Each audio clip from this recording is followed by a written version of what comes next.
Assalamualaikum warahmatullahi wabarakatuh. Perkenalkan, kami dari kelompok 18 ingin mempresentasikan hasil diskusi kami yang berjudul Standar Audit SA 505 Konfirmasi Eksternal. Sebelum masuk materi, alangkah baiknya kami memperkenalkan diri.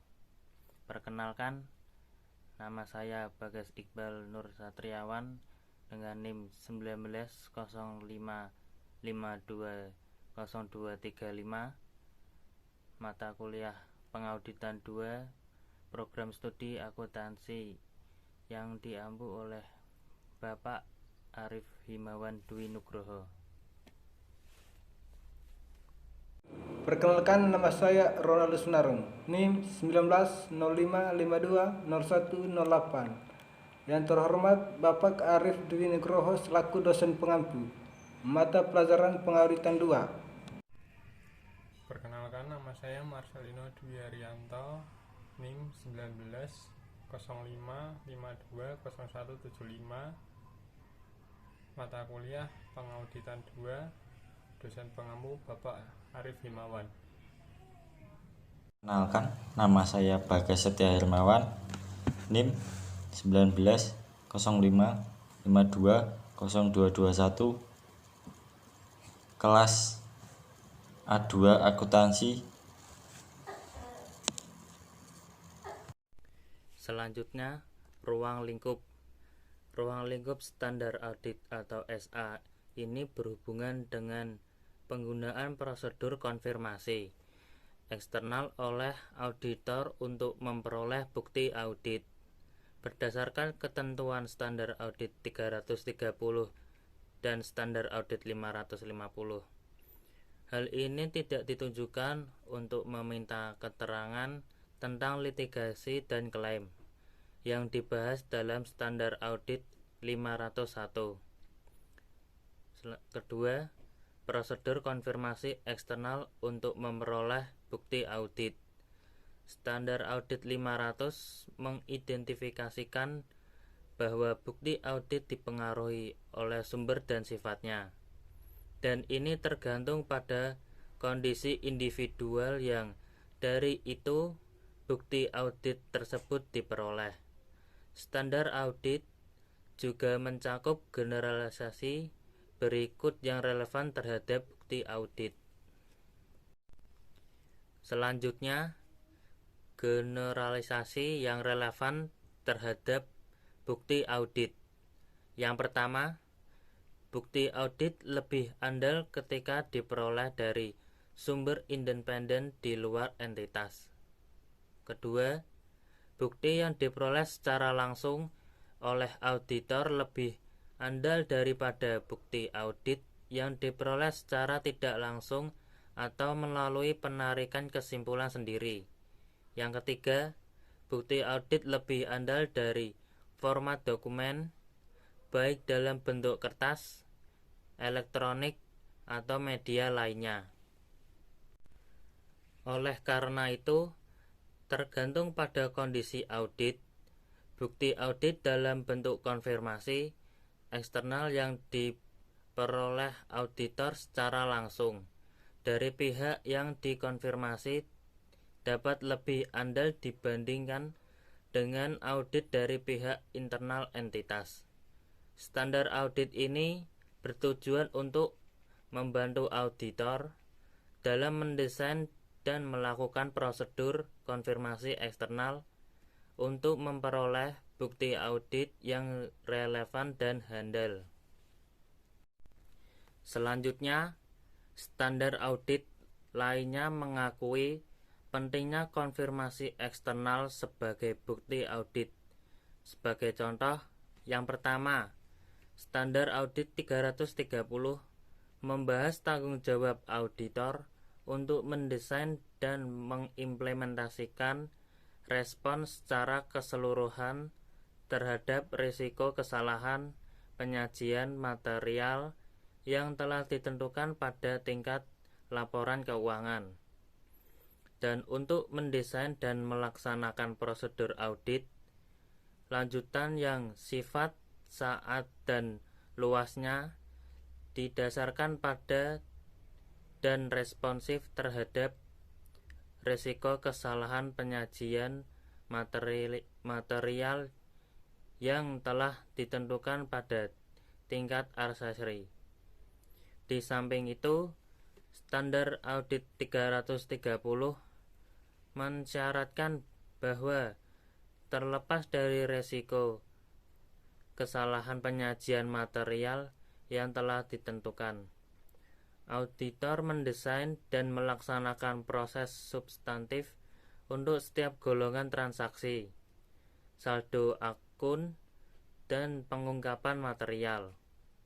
Auditor juga mensyaratkan untuk mempertimbangkan apakah prosedur konfirmasi eksternal harus dilakukan sebagai prosedur audit substantif. Yang kedua, standar audit 330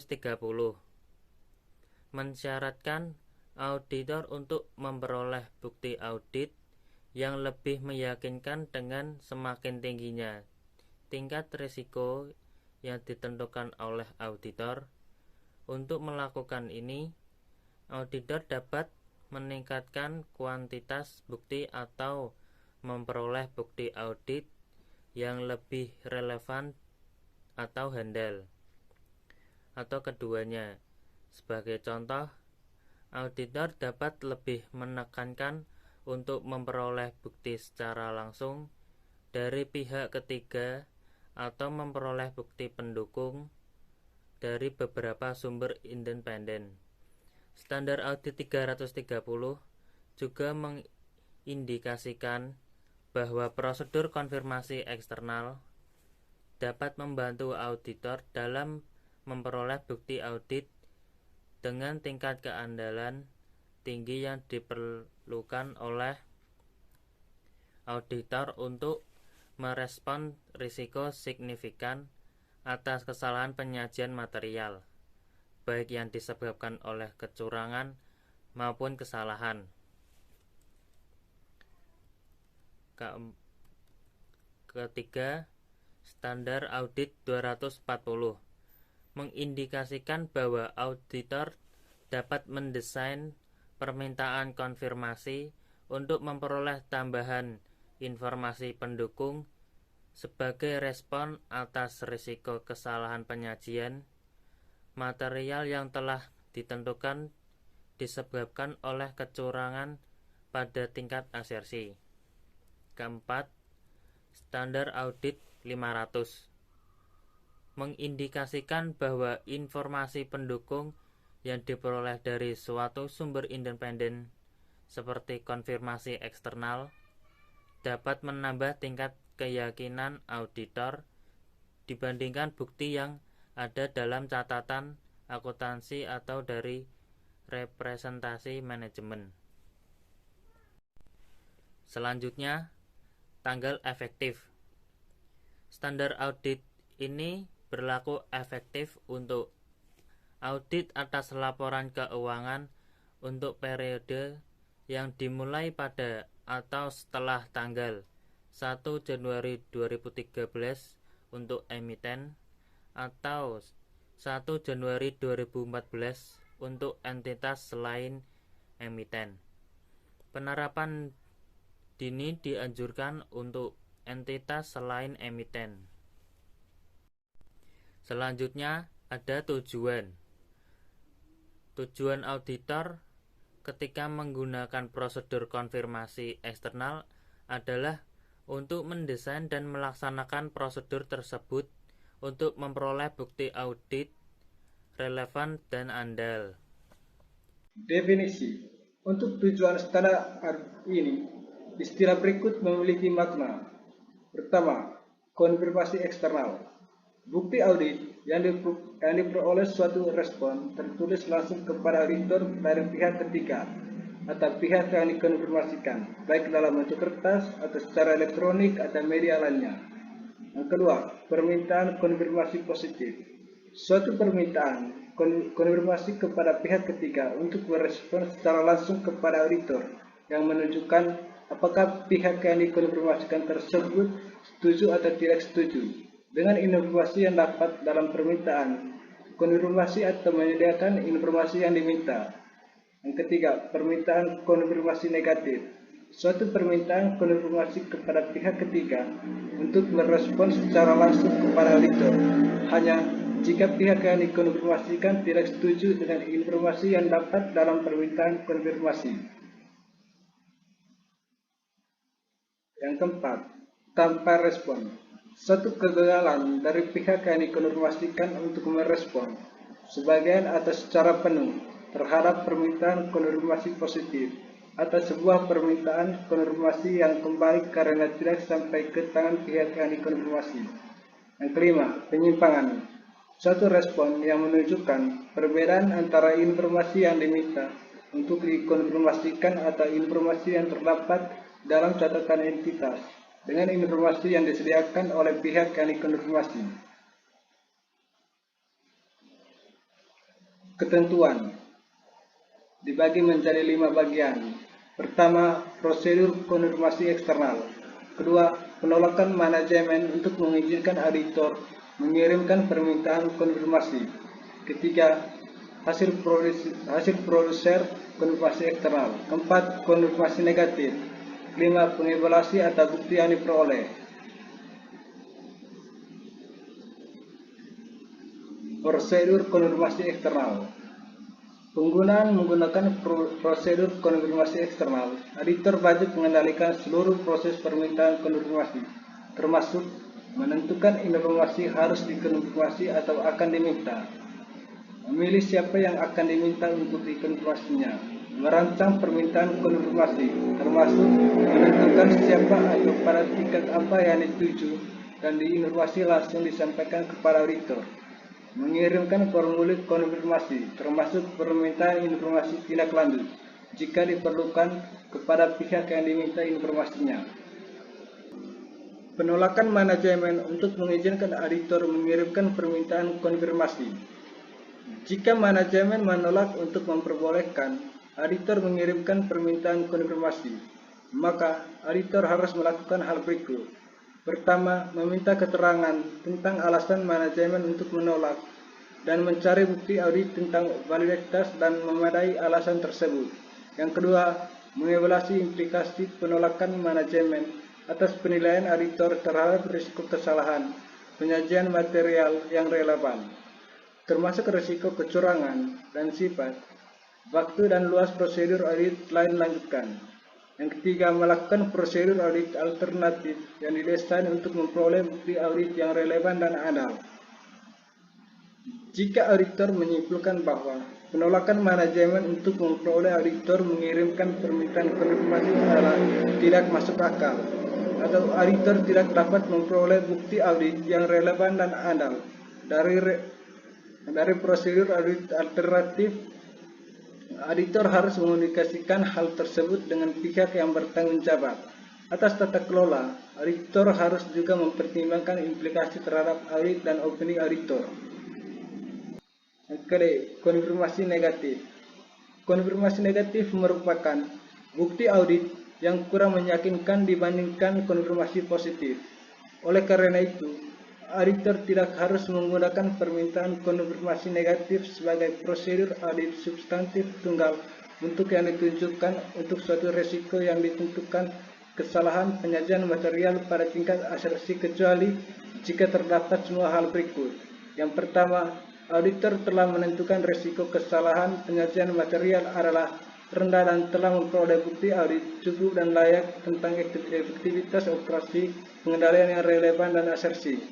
Yang kedua, populasi unsur-unsur diterapkan prosedur konfirmasi negatif terdiri sejumlah besar saldo akun, transaksi, atau kondisi yang kecil dan homogen. Yang ketiga, diharapkan suatu tingkat penyimpanan sangat rendah. Yang keempat, auditor tidak menyadarkan keadaan atau kondisi yang akan menyebabkan penerimaan permintaan konfirmasi negatif, mengabaikan permintaan konfirmasi. Evaluasi atau bukti yang diperoleh. Auditor wajib mengevaluasikan apakah hasil dari prosedur konfirmasi eksternal memberikan bukti audit yang relevan dan adil, atau apakah bukti audit tambah diperlukan. Selanjutnya, materi penerapan dan penjelasan lain. 1. Prosedur konfirmasi eksternal. Menentukan informasi yang akan dikonfirmasi atau diminta. A1. Prosedur konfirmasi eksternal seringkali dilakukan untuk mengkonfirmasi atau meminta informasi tentang saldo akun dan unsurnya. Konfirmasi dapat juga digunakan untuk mengkonfirmasi ketentuan dalam perjanjian, kontrak, atau transaksi antara entitas dengan pihak lain, atau untuk mengkonfirmasi tidak adanya konfirmasi tertentu seperti perjanjian tambahan, set agreement. Memilih pihak yang tepat untuk dikonfirmasi. A2. Respon atas permintaan konfirmasi merupakan bukti audit yang lebih relevan dan andai bisa permintaan konfirmasi dikirimkan kepada pihak yang dikonfirmasi yang diyakini oleh auditor mengetahui tentang informasi yang dikonfirmasi.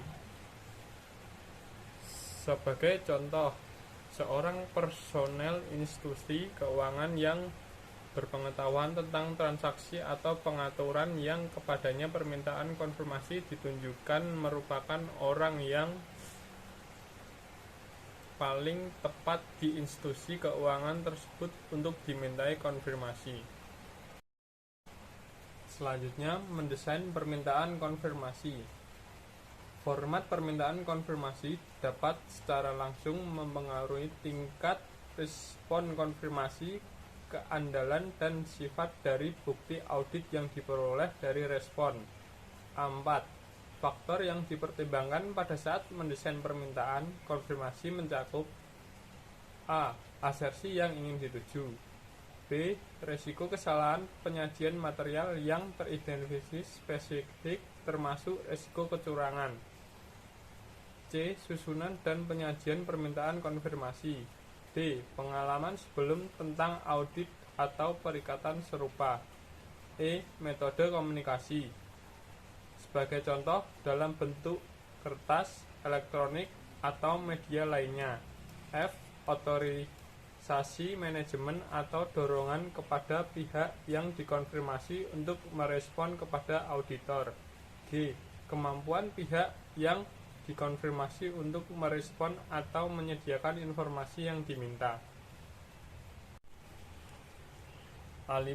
Sebuah permintaan konfirmasi eksternal positif meminta pihak yang dikonfirmasi untuk menjawab kepada auditor dalam semua kasus dengan menunjukkan persetujuan pihak yang dikonfirmasi dengan informasi yang diberikan atau dengan menanyakan pihak yang dikonfirmasi untuk menyediakan informasi. Suatu respon terhadap sebuah permintaan konfirmasi positif biasanya diharapkan sebagai bukti audit yang andal. Namun ada resiko bahwa pihak yang dikonfirmasi mungkin membalas permintaan konfirmasi tanpa melakukan verifikasi apakah informasi adalah benar. Auditor dapat mengurangi risiko ini dengan menggunakan permintaan konfirmasi positif yang tidak menyatakan jumlah atau informasi lainnya. Dalam permintaan konfirmasi dan menanyakan pihak dikonfirmasi untuk mengisi jumlah atau melengkapi informasi lainnya. Di sisi lain, penggunaan metode permintaan konfirmasi kosong mungkin dapat mengakibatkan tingkat respon yang rendah karena adanya usaha tambahan yang diperlukan oleh pihak yang dikonfirmasi. A6. Penentuan bahwa permintaan telah dialamatkan secara tepat termasuk memeriksa validitas beberapa atau semua yang dituju oleh permintaan konfirmasi sebelum konfirmasi dikirimkan. Menindaklanjuti permintaan konfirmasi. A7. Auditor dapat mengirimkan permintaan konfirmasi tambahan bila jawaban untuk permintaan sebelumnya belum diterima dalam waktu yang wajar. Sebagai contoh, auditor setelah melakukan verifikasi ulang atas akurasi alamat awal kemudian mengirimkan tambahan permintaan atau permintaan tidak lanjut. Selanjutnya, penolakan manajemen untuk memperbolehkan auditor mengirimkan permintaan konfirmasi. Kewajaran atas penolakan manajemen. A8. Suatu penolakan oleh manajemen untuk mengizinkan auditor untuk mengirimkan permintaan konfirmasi merupakan pembatasan atas bukti audit yang diharapkan oleh peroleh auditor. Oleh karena itu, auditor diharuskan untuk menanyakan alasan pembatasan tersebut. Suatu alasan umum yang dikemukakan adalah adanya sengketa hukum atau proses negosiasi dengan pihak yang dimaksud untuk dikonfirmasi. Auditor harus mencari bukti audit atas validitas dan kewajaran alasan tersebut karena risiko penolakan manajemen tersebut mungkin mengindikasikan manajemen sedang mencoba untuk menolak akses auditor ke bukti audit yang dapat mengungkapkan kecurangan atau kesalahan. Implikasi untuk menilai risiko salah saji material. A9. Auditor dapat menyimpulkan dari evaluasi dalam paragraf bahwa hal itu akan tepat untuk merevisi penilaian risiko kesalahan penyajian material pada tingkat asersi dan modifikasi prosedur audit yang telah direncanakan. Sebagai contoh, jika alasan manajemen meminta untuk tidak melakukan konfirmasi itu merupakan alasan yang tidak masuk akal, ini dapat mengindikasikan faktor risiko kecurangan yang membutuhkan evaluasi. Prosedur audit alternatif. A10. Prosedur audit alternatif yang dilakukan dapat saja serupa dengan prosedur untuk konfirmasi yang tak dibalas yang ada dalam paragraf A18, A19. Pada SA ini, prosedur tersebut juga memperhitungkan hasil evaluasi auditor. Selanjutnya, hasil prosedur konfirmasi eksternal. Keandalan respon terhadap permintaan konfirmasi. A11 SA500 menunjukkan bahwa meskipun bila bukti audit diperoleh dari beberapa sumber eksternal entitas, keadaan mungkin ada yang berdampak pada keandalannya. Faktor yang mungkin menunjukkan keraguan atas keandalan respon mencakup A. Diterima oleh auditor secara tidak langsung, atau B. Tidak berasal dari pihak yang aslinya dimaksud untuk dikonfirmasi. A12. Respon yang diterima secara elektronik jika auditor puas bahwa proses aman dan terkendali dengan semestinya. Keandalan balasan yang bersangkutan menjadi meningkat. Suatu proses konfirmasi elektronik dapat memasukkan berbagai teknik untuk validasi identitas pengiriman informasi dalam format elektronik tersebut. Sebagai contoh, melalui inskripsi, tanda tangan digital elektronik, dan prosedur untuk verifikasi keaslian situs web. A13. Jika pihak yang dikonfirmasi menggunakan pihak ketiga untuk mengkoordinasi dan menyediakan respon untuk permintaan konfirmasi, auditor dapat melaksanakan prosedur yang ditunjukkan untuk risiko tersebut. Antara lain, A. Respon mungkin dapat berasal bukan dari sumber yang benar. B. Seorang responden mungkin bukan pihak yang berwenang untuk merespon. Dan C. Integritas transmisi kemungkinan dikompromikan. A14. Auditor diharuskan oleh SA500 untuk menentukan apakah memodifikasi atau menambah prosedur untuk menyelesaikan keraguan terhadap keandalan informasi yang digunakan sebagai bukti audit. Auditor dapat memilih untuk melakukan verifikasi atas sumber dan isi respon permintaan konfirmasi dengan menghubungi pihak yang dikonfirmasi. Sebagai contoh, bila pihak dikonfirmasi merespon melalui email, auditor dapat menghubungi pihak yang dikonfirmasi untuk menentukan apakah benar pihak yang dikonfirmasi yang sebenarnya mengirimkan balasan. Bila suatu respon telah kembali ke auditor secara tidak langsung, sebagai contoh karena pihak yang dikonfirmasi salah mengirimkan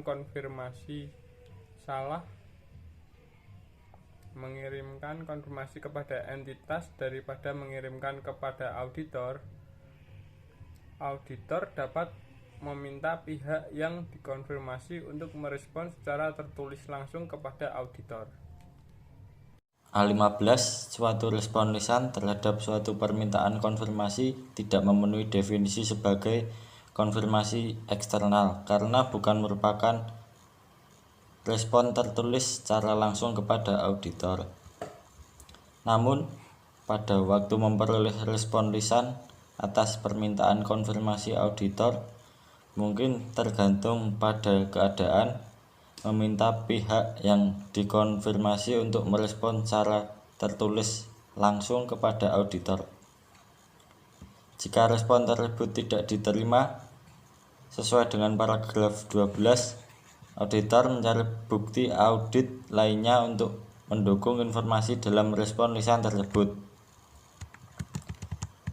A16. Suatu respon terhadap permintaan konfirmasi dapat berisi bahasa yang bersifat membatasi terkait dengan penggunaannya.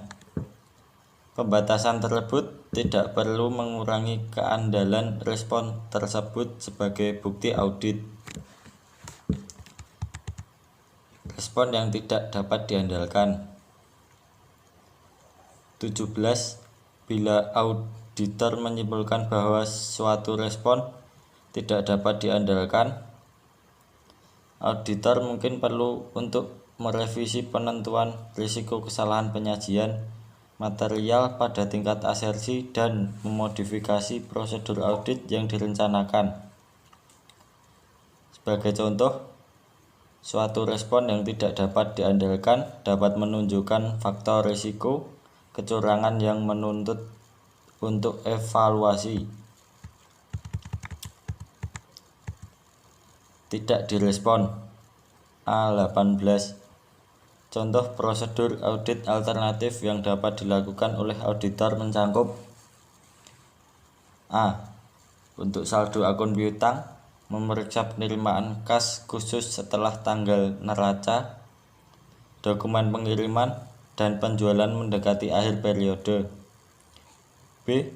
Untuk saldo akun utang, memeriksa pengeluaran kas setelah tanggal neraca atau korespondensi dengan pihak ketiga, dan catatan lainnya seperti catatan penerimaan barang. 19. Sifat dan luas prosedur audit alternatif dipengaruhi oleh akun dan asersi, menimbulkan tanda tanya. Permintaan konfirmasi yang tidak dibalas dapat menunjukkan suatu risiko kesalahan penyajian material yang sebelumnya tidak teridentifikasikan. Dalam situasi ini, auditor mungkin perlu untuk merevisi penilaian risiko kesalahan penyajian material pada tingkat asersi dan memodifikasi prosedur audit yang direncanakan. Sebagai contoh, lebih sedikitnya respon atas permintaan konfirmasi daripada yang diantisipasi, atau suatu jumlah respon yang lebih besar daripada jumlah diantisipasi, dapat menunjukkan faktor risiko kecurangan yang tidak terdeteksi sebelumnya yang memerlukan evaluasi sesuai.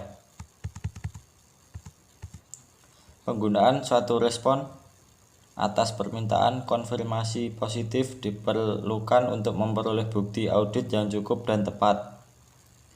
20.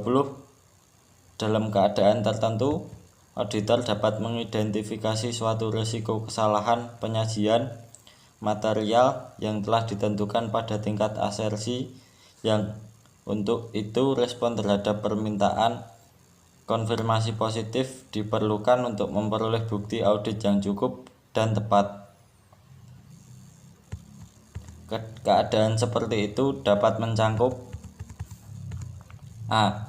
Informasi yang tersedia untuk menguatkan asersi manajemen hanya tersedia di luar entitas. B. Faktor risiko kecurangan khusus seperti risiko manajemen mengesampingkan pengendalian atau risiko kolusi yang dapat melibatkan karyawan atau manajemen, mencegah auditor untuk mengandalkan bukti dari entitas. Penyimpangan 21. Penyimpangan yang tercatat dalam respon terhadap permintaan tersebut dapat menunjukkan kesalahan penyajian atau potensi kesalahan penyajian dalam laporan keuangan. Bila suatu kesalahan penyajian diidentifikasi, auditor diharuskan untuk mengevaluasi apakah kesalahan penyajian mengindikasikan adanya kecurangan, penyimpangan, mungkin menyediakan suatu panduan terhadap kualitas respon dari pihak yang dikonfirmasi atau untuk akun yang serupa. Penyimpangan mungkin juga dapat menunjukkan suatu kekurangan atau kekurangan-kekurangan dalam pengendalian internal entitas atas pelaporan keuangan. 22. Beberapa penyimpangan tidak mencerminkan kesalahan penyajian. Sebagai contoh, auditor dapat menyimpulkan bahwa perbedaan dalam respon terhadap permintaan konfirmasi adalah disebabkan karena saat pengukuran atau kekeliruan teknis dalam prosedur konfirmasi eksternal. Konfirmasi negatif 23. Kegagalan dalam menerima respon atas permintaan konfirmasi negatif tidak secara eksplisit menunjukkan penerimaan oleh pihak yang dimaksud untuk dikonfirmasi tentang permintaan, konfirmasi atau verifikasi atas keakuratan informasi yang terkandung dalam permintaan tersebut. Oleh karena itu, suatu kegagalan pihak dikonfirmasi untuk merespon permintaan konfirmasi negatif menyediakan bukti audit yang kurang meyakinkan daripada suatu respon terhadap permintaan konfirmasi positif.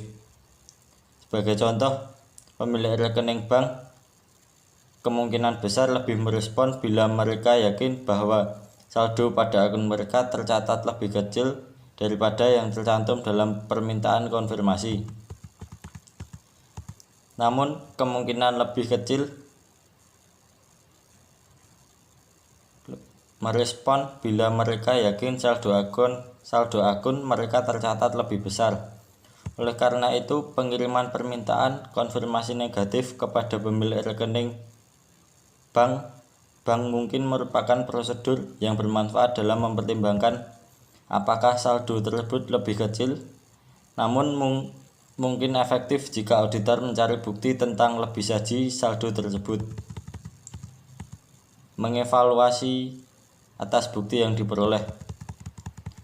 24. Pada waktu mengevaluasi hasil permintaan konfirmasi eksternal secara individual, auditor dapat menggolongkan hasil konfirmasi sebagai berikut. 1. Suatu respon dari pihak tepat yang dikonfirmasi menunjukkan persetujuan dengan informasi yang disediakan dalam permintaan konfirmasi atau menunjukkan informasi yang diminta tanpa adanya penyimpangan. Suatu respon yang dianggap tidak dapat diandalkan. 3. Suatu permintaan konfirmasi yang tidak direspon. 4. Suatu respon yang menunjukkan suatu penyimpangan.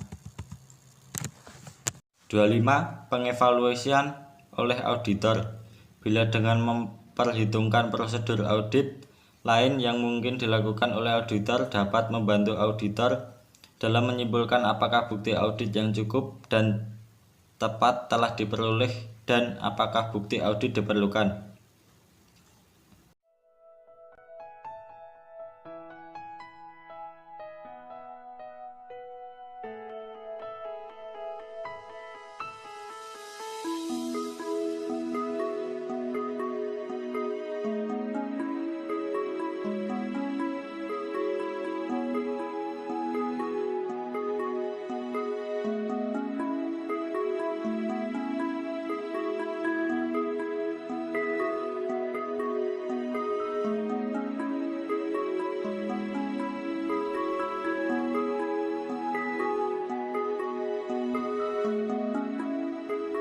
Apa arti sukses? Mungkin sudah banyak yang mengerti betapa sukses adalah impian setiap insan.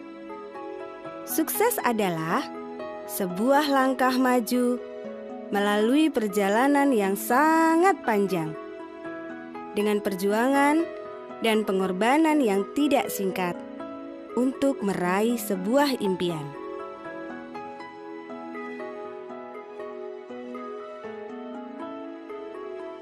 Tanpa kita sadari betapa langkah kesuksesan telah kita jalani.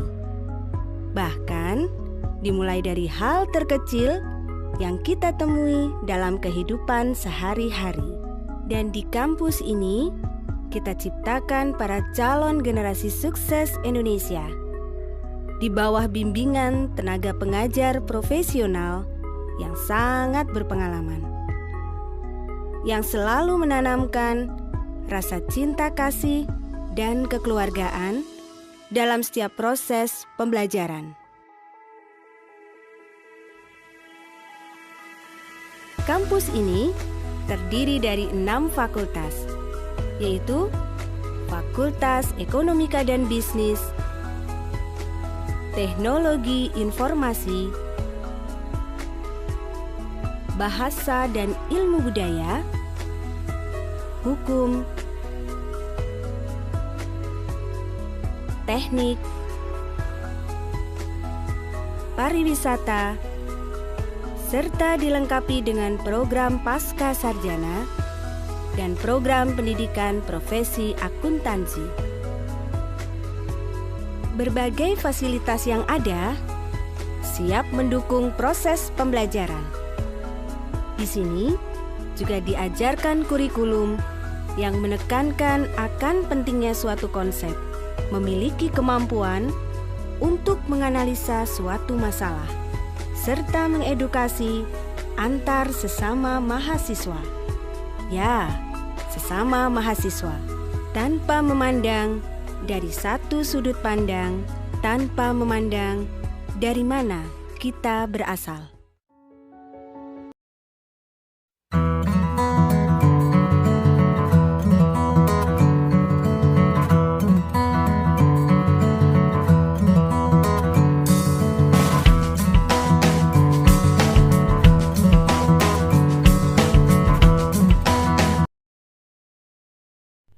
Bingung mau kuliah akuntansi di mana?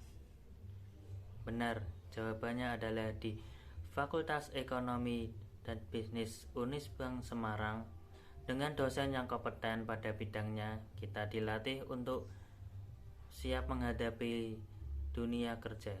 Ayo, bergabung bersama kami di Unisbank Semarang untuk masa depan yang lebih baik.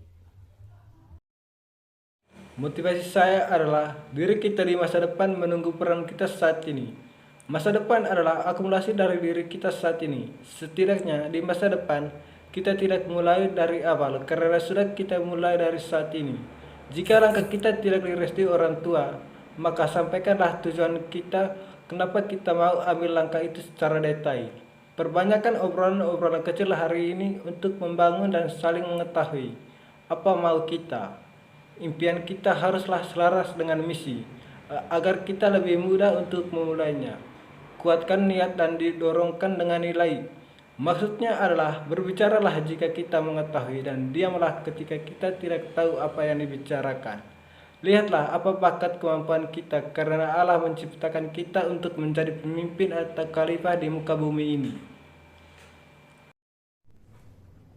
Motivasi untuk mahasiswa akuntansi.